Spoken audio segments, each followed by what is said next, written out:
What's going on, guys? Welcome back to another episode on my YouTube channel. So this time like I said, I wanted to start doing some sort of video podcast. Now, as I've been in Marbella, I wanted to, get you to know my network and the people who I associate myself with. And a lot of them are like young entrepreneurs like Gary, who I will introduce to you in a second. And guys, so you're going to see more of this stuff regularly. You're going to see more entrepreneurs, young guys, professionals that have built their business, all about that lifestyle that people crave and that people want. And yeah, so guys, on the show today, for the first podcast ever, we have got Gary Pineda, who is an online coach, six-figure earner at the age of 23, which is unbelievably impressive. So Gary, if you want to introduce yourself, go ahead. Firstly, thank you for having me on. My name is Gary. I've been coaching now for the last 3 years properly. I started training at the age of roughly 17. That's what kind of got me into the industry first. And then soon after that, I found out that it was a passion of mine, and that's when I kind of really delved into the coaching side of things. I started educating myself a lot, and that's when my coaching career kind of started. I also have an interest in competing. I've competed twice, both when I was 19, one in Ireland, one in the UK. Hoping to compete again next year, but that's just a bit of background information on myself. Awesome. So I know Gary because basically I came over to Marbella like Gary, and we both had the ambition of living in the sun, both from cold countries. He's from Ireland, I'm from England, so we were both craving that sunset lifestyle. And obviously Gary reached out to me one day and we met, and then I did some video work for him when I started doing my videography business. And then kind of just, the relationship kicked off from there. We helped Gary build his YouTube channel and we did a bit there. And then, that's how we got to know each other. But today I really want to focus not so much on the inside information of his coaching or my videography, all the tips and tricks. I want to talk about business, and how our lives have changed since we've both moved to Marbella. And it's safe to say that both of us have had many ups and downs mentally, physically, training. There's been so much that's happened in Marbella for all of us, especially when we move out here.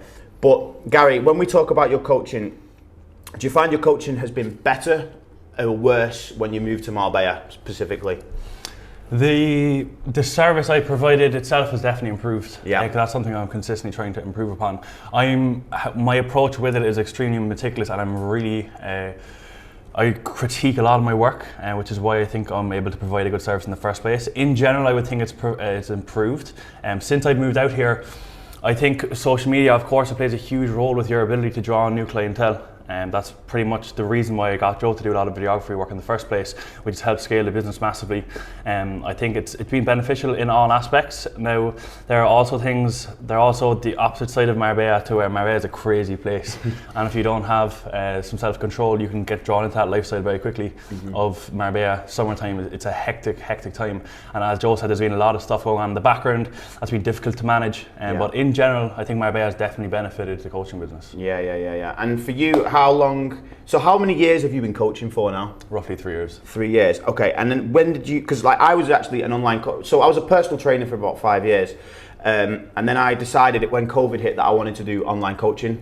And the reason I wanted to do online coaching was obviously, the laptop lifestyle, the freedom, and I thought I could do something with it. Now, I'm not gonna lie, my coaching business never took off. I never really made it past certain 15 to 20 clients. I never really hit past that £2,000 mark. It was always stagnant, and I was always getting people dropping off.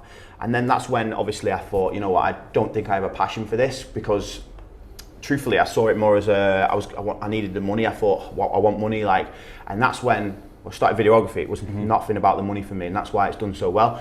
But when did you start seeing the real financial gains? Because every time a lot of online coaches, you go through a phase where it's always 5, 10, 15 clients, and it always sticks around there. But then when you start hitting that, 4,000, 5,000, 6,000, 8,000, 10,000 euro, pounds, whatever mark, that's when the business is massive, Yeah. When did you start seeing the big financial gains? How many years in? The past year, I would say, really in the last year is when it really took off. And that's just because, again, I've been meticulous with the service and tried to consistently upskill as a coach.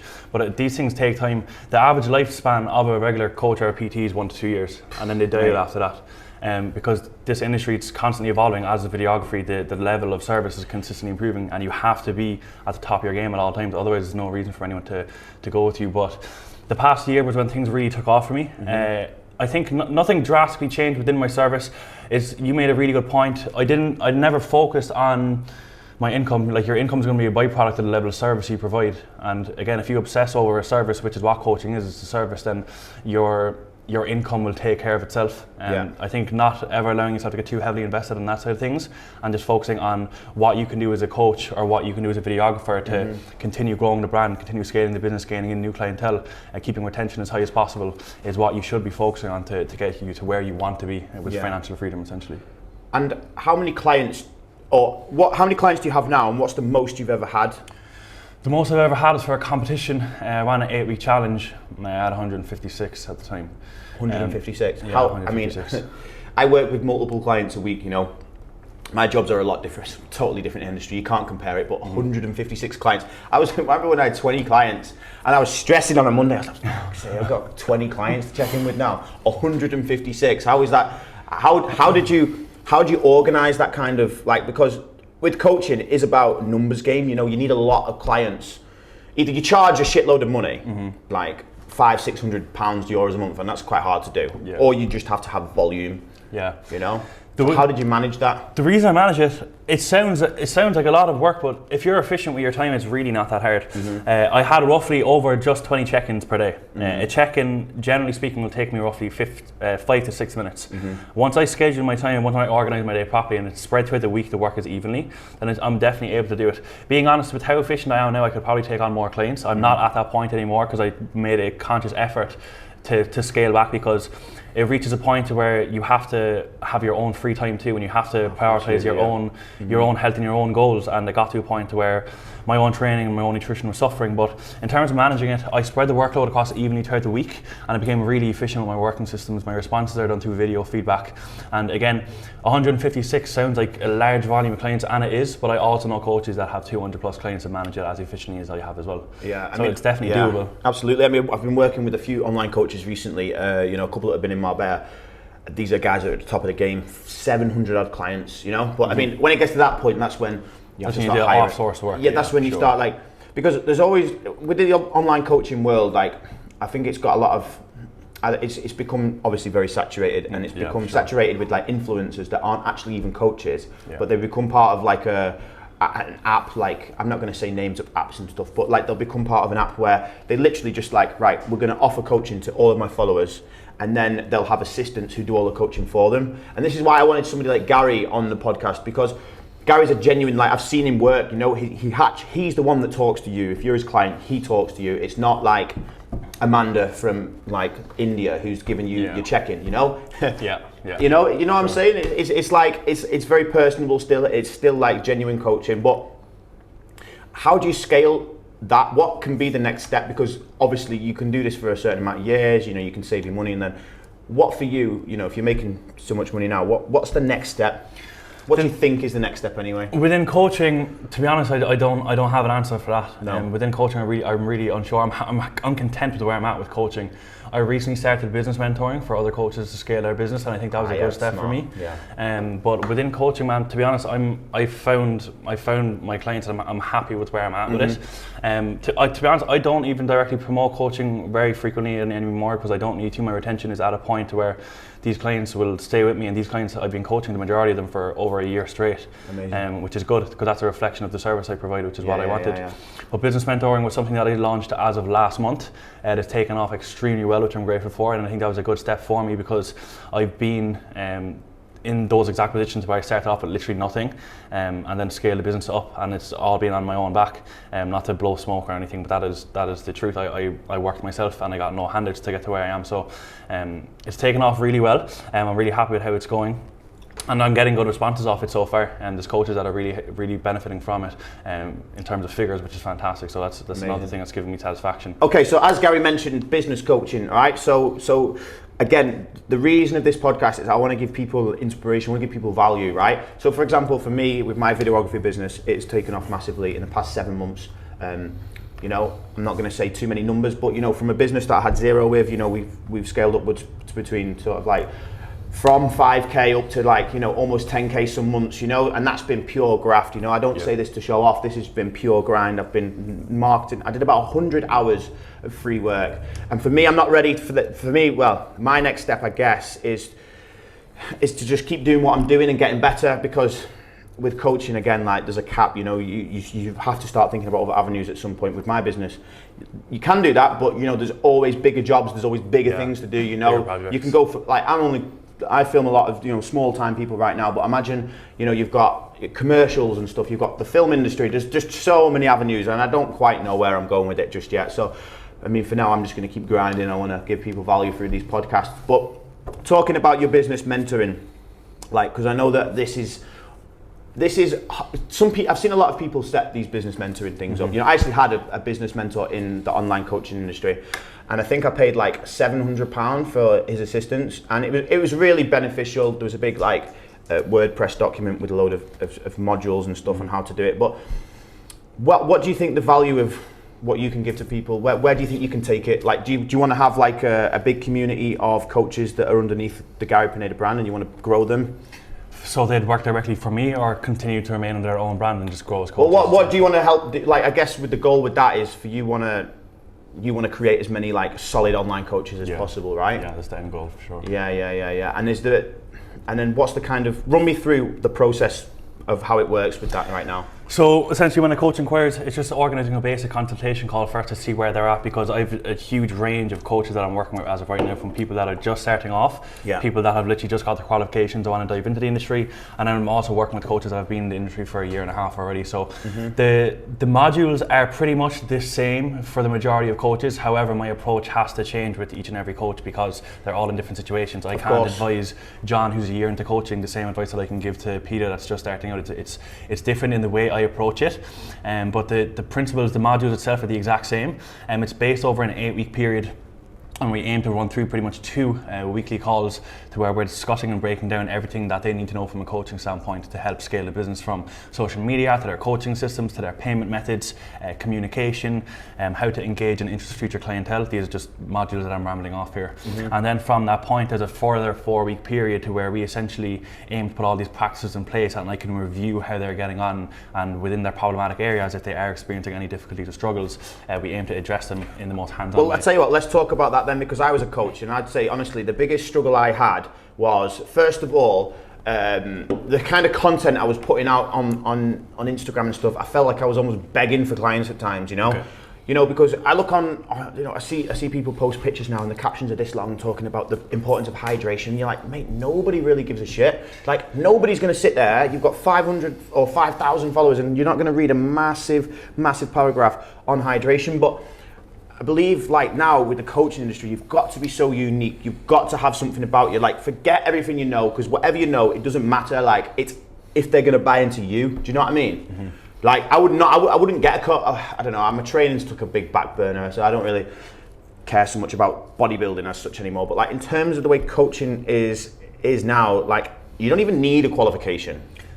Anybody can be a bloody coach. You know what I mean? Many coaches have no qualification. So that's what I mean. So it's taken away the value out of the industry, and like everybody's just begging for clients. Like, I'm looking for 5 men or women who want to lose 3 kilos in the next 90 days and feel amazing. And it's just like, mate, I can see this post 5 times a day off different people.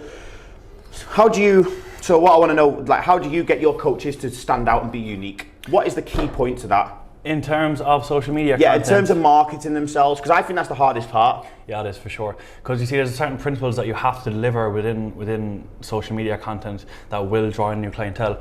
Never approaching it in the way that you mentioned of literally begging for clients. That looks desperate and that turns people off signing up. The main principles that I run through coaches is they have to have a few kind of fundamentals within their social media content itself. One is they have to gain trust within their followers, because all their followers are potential future clients. You can only develop trust with your followers if you're putting out educational content on a consistent basis that's providing value to people for free of charge. Okay, and follow trust with knowledge. Again, that's reverting back to tip number 1. You have to be knowledgeable, and making sure that you essentially understand the basics with regard to training. But not boring though. Not boring. That's really important. But not boring, because that's the problem. I find so many people are clearly knowledgeable, but it's just like, oh mate, I can fall asleep listening to this. especially with today's age, with everything that's going on social media, from reels to IGTVs, you have to be up to date with what's going on. Right, absolutely. And I think social media content is going to be, alongside word of mouth, is going to be the most beneficial way to draw on clientele. And I also think another thing is leading by example. If you're a coach, a client has to be inspired or motivated by you in some way, shape or form. I think documenting your own progression and you leading from the front is super important for every client too, because again, that's setting the momentum and that's setting the pace for all your other clients. And then with regards to retention itself, retention, as I mentioned, it's just service. It's service. And we're speaking of social media marketing as of right now, but word of mouth exists still on a very high level with coaching, because it's such a personal service. If I deliver a very good service to you, chances of you telling a couple of your mates is very high, and then if they have interest in coaching, I'm probably going to be the first person they'll contact. Okay, so what I wanted to talk about now, Gary's given us a great insight into what coaching is like. So for any of the coaches out there watching this, I'm sure you've probably gained some really good some good points and some golden nuggets there, and you can take it away. But I wanted to talk a little bit about like the pressure on today's society when it comes to owning a business and stuff like that, because me and Gary both know full well that like running a business is full time. I don't switch off, The only time, honestly, I'm not gonna lie, the only time I switch off is if I've been out the night before and I'm hungover the next day. That's the only time. And then you're forced to switch off. You're forced to switch off because you just can't be bothered to do anything. But, it's so stressful. Like, things don't always go your way in business, and especially like living in Marbella, like there's so many factors, relationships, so many things that can go wrong, and we both know, me and Gary both know, like we've experienced everything there is to experience when it comes to having objects and things thrown at us. But how would you say you stay motivated on a regular basis? Because I'm not gonna lie, there's so many times where I wake up, and I'm sure you feel the same. Because me and Gary are both, we're doing very well for ourselves, but you think, these guys must be motivated all the time. I tell you now, me and Gary still wake up some mornings like, what the fuck is going on with my life, And you just naturally get like that, especially when you own a business. But for sure. What makes you, because I know what makes me feel good, and I'll tell you about that in a minute, but what makes you like feel on top of things, feel on top of your life, makes you like you feel organized, happy, good, healthy, I think it's just keeping on top of routine, man. Motivation, it's something that's so short-lived, and there's so many days to where I'd much prefer to just chill out and do nothing and not open up the laptop, and that's the reality of any business person, of any business owner. But I think what actually gives me true satisfaction is when I'm done everything for the day, and I set out a task list every single morning of the things I need to get done, and then if I'm able to review that task list, then I know it's a progressive day. You spoke about pressure as a business owner. Pressure is something that will come in large amounts, especially as you scale the business, but it's learning to use that pressure to your advantage, because as a business owner you're in complete control of how well or how poor your business does, and generally speaking the majority of business problems will stem from a lack of consistency. So that's going to be your own responsibility if things start declining, or if you're not at where you want to be at that point. But what gives me true satisfaction is actually reviewing the day and seeing that I've done everything that I need to do to make it a progressive day. And that's the most important thing. And what keeps me motivated? Nothing keeps me motivated. I'm not motivated all the time. I'm probably motivated 2 to 3 days per week, and the rest I'm just normal. I never truly lack motivation either, being completely honest with you, because I always have the goal inside of knowing that I need to get things done. As I mentioned, of course, there's days where I like to chill out and unwind, but that's just the reality of it. That's just sucking it up and getting it done. I think it's hard to be, I really think this is genuinely, in this day and age, there's no doubt in saying it's hard to be happy. It's hard to know what happiness is or what it feels like, because on a consistent or on a daily basis, like, I don't know, like some days you wake up with a spring in your step, some days you wake up, you're like, oh. And then like there'll be a part of the day where it's like, oh, and then you just drop your shoulders, and like you've got to like keep yourself going somehow. And then you think almost like, why do I keep getting like this? Like, what does it feel like to just like always be happy? And I think part of owning a business is that there's like for me especially, where my problems stem from is like, I always think that I can be doing so much more. Like if I've had a day where I've been a bit unproductive, I'm like, oh, and I beat myself up about it to the point where I'm just like, I'm shit. And then somebody has to remind me that, Joe, you've not shit. You've built a business in 7 months. You're living in Marbella. You're going traveling. You're doing this. You're doing that. You're around these guys all the time. And then it's like, actually, I'm not doing so bad. But there's so much pressure on it. But like for me, waking up in the morning now, and I've got into the routine of going to the gym first thing, because that's like, that fires up my brain. If I go to the office straight away, I just feel like I feel stiff, Sluggish, I feel stiff. I go to the gym, I get back, I have a shower, and then I'll go and write, like Gary does, write that task list. I've actually started like timing the task list as well. Way more efficient. Oh man, yeah, because otherwise you've got a task list and you don't really know how to fit it all in. But if it's like 8 till 10, I'll edit this. 10 to 11, I'll make sure I post this on social media. Then it's this, then it's this. Then you find the task list becomes easier to tick off. And having your days structured like that, that's a bit of advice that I give to everyone all the time, and I'm sure people just completely overlook it. If you want to truly progress towards any goal you have, it's the daily decisions, it's your daily routine, that's where the secret is. If you want to get to where you want to be, whether that's financially, physically, whatever your goal may be, it's what you do on a day-to-day basis that's going to determine your progression, or you staying stagnant or regressing. It's that, and that's a hugely productive tip to give. Creating a task list, a time slot next to each task, and I can guarantee you, if you do that consistently for 3 to 4 months, you'll be in a much better position to what you were prior to creating that habit in the first place. Of course, yeah. So I think one of the other topics that a lot of people ask us, and let's talk a little bit about Marbella. Okay. It's a good topic, and we'll try and keep it a little uncensored. We'll censor it around the edges, of course. But I guess for me, Marbella has been a crazy fucking place. There's been times where I'm trying to build my business and I'm going out 3 nights a week, heavy sessions, drinking loads, staying up, and then feeling like just absolute shit on a Wednesday or something. Oh man, and me and Gary are both guys that are healthy. We go to the gym. People probably look at us. People are like, oh, whoa, you don't go out, you don't drink. Or let's say I have a cigarette or something. People are like, whoa, you don't smoke. You go to the gym. I don't smoke, but obviously, sometimes when you're out, you have a cigarette or whatever. But what I'm saying is Marbella can definitely I'm not gonna lie. There's one point where I almost thought Gary was done. I was like, Gary's done here. I think I honestly, without saying it in a bad way, me and a few of the mates were like, oh, Gary's not gonna last much longer here.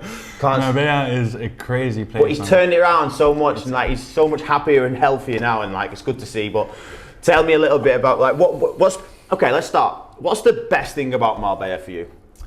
What's been the best experience about Marbella? It could be anything: the sun, the lifestyle, the food. I can't name down to one thing. There's a couple of things. Go on, tell me them then. One would be the friends I've made over here. People like you, Adam, Sam, Shaw, etc. I've developed some really good friendships. Yeah. The weather, of course, is amazing. That was a huge driving factor for me coming over here in the first place.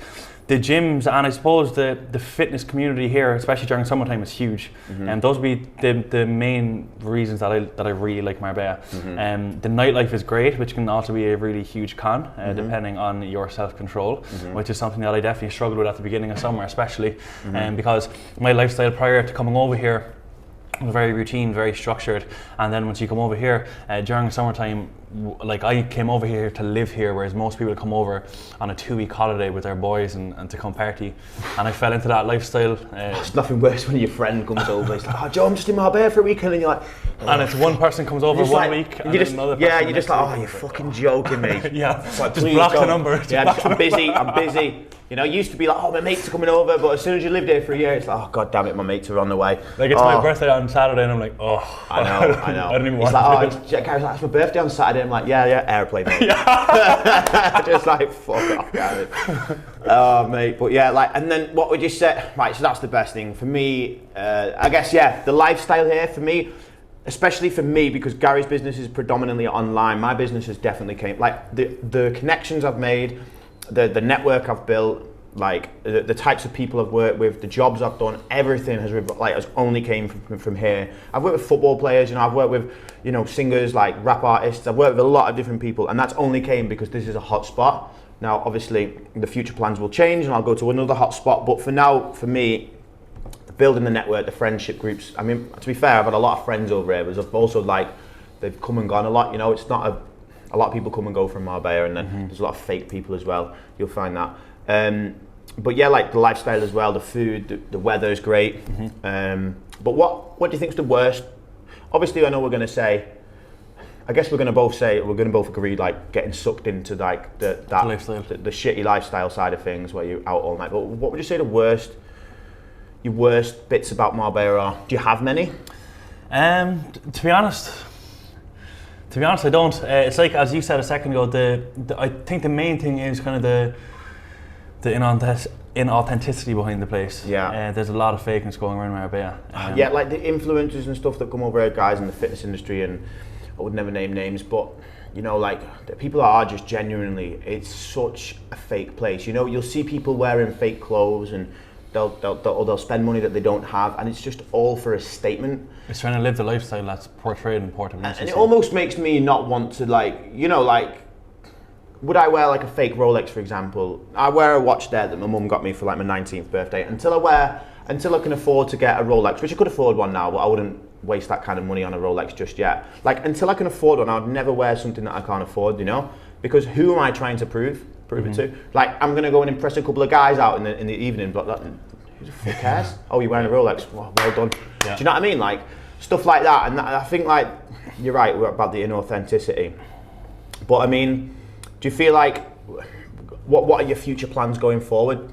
So my future plans will be, I won't be staying in Marbella. I've put a lot of thought into it as of recent. I loved it here, but it's definitely not a place that's sustainable for me to live in anyway, because it's just too hectic for me. And I was speaking to Joe prior to this podcast, and he said that the place in the wintertime dies, and it's just tourists and stuff. So I will be leaving. Not sure exactly where as of yet, but my future plans will be I will not be staying in Marbella. In terms of other aspects with regards to all aspects of my life, pretty much doing exactly what I'm doing at the moment to continue growing the businesses. I have a photo shoot in 7 weeks' time. Looking to compete early next year. So those are my plans. What about yourself? Well, I mean, I guess I can reveal what I'm doing. I have no ties to Marbella. The plan, as up to now, is I'm going to move to Dubai. I'm going to check out Dubai. I'm going to go with a friend of mine, Jay, who's an online coach as well. We're going to check out Dubai in October. Because for me, I'm a big believer in chasing the opportunity. So I've saved a bit of money here, and I know, because I've lived here for one winter, that it does die. It becomes a desolate place. You know, all the big clubs shut, loads of things shut, really, and it's just a lot of locals. And you do get like a lot of, like, you know, influencers and stuff. But like the main clientele that I've had have always been people that have came over to this place. And if you're watching this podcast, I'm sure you know that Dubai is a hotspot during the winter season. I've never been. I'm curious to know what it's going to be like. So me and a friend are going to rent an Airbnb in October for at least a month and check it out. I've still got my apartment here, so obviously I always have this to fall back on. But yeah, like, I mean, and if it works out well, then I'll stay there for the winter season and see what happens, you know? And that's just a smart business move for you too, because as you said, your business can scale if you're in a hotspot, so to say, really, really well. So that's just you being smart with business and taking full advantage of that opportunity. So I think it's definitely a good move for you. Yeah. Well, guys, listen, this is the first podcast that we've done. I hope you enjoyed it. We had Gary on the show. I've got a lot more people coming up. I've got a guy that's a day trader. He's coming up and he's probably earning 6 figures a month. I've got another friend, Adam, who's also a friend of ours. He's an Irish guy, social media marketing manager, a business owner. And yeah, there's loads of people and interesting clients that I want to get on this podcast for you to all get some value from. So I hope you enjoyed it, guys.